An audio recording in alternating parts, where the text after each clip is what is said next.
Hakim-Hakim 17, patung sembahan Mika.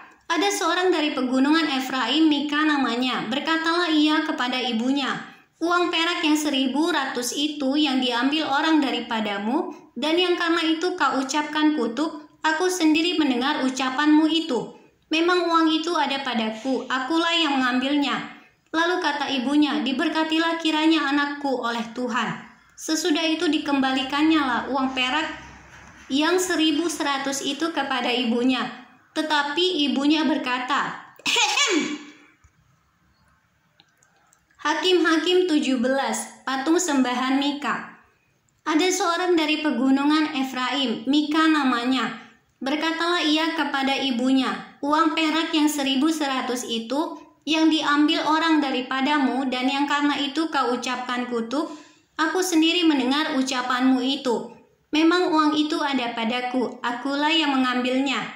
Lalu kata ibunya, diberkatilah kiranya anakku oleh Tuhan. Sesudah itu dikembalikannya lah uang perak yang 1.100 itu kepada ibunya.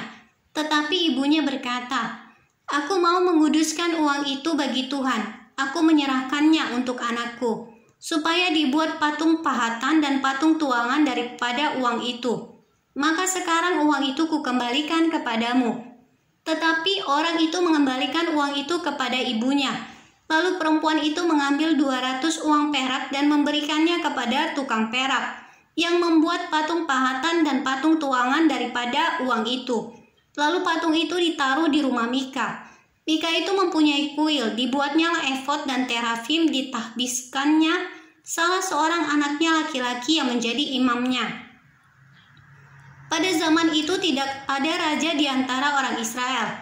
Setiap orang berbuat apa yang benar menurut pandangannya sendiri. Maka ada seorang muda dari Betlehem Yehuda, dari kaum Yehuda, ia seorang Lewi dan tinggal di sana sebagai pendatang. Lalu orang itu keluar dari kota Betlehem Yehuda untuk menetap sebagai pendatang di mana saja ia mendapat tempat.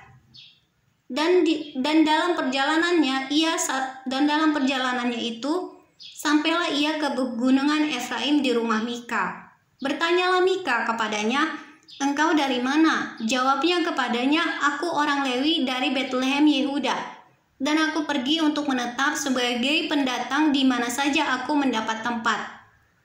Lalu kata Mika kepadanya, tinggallah padaku dan jadilah bapak dan imam bagiku.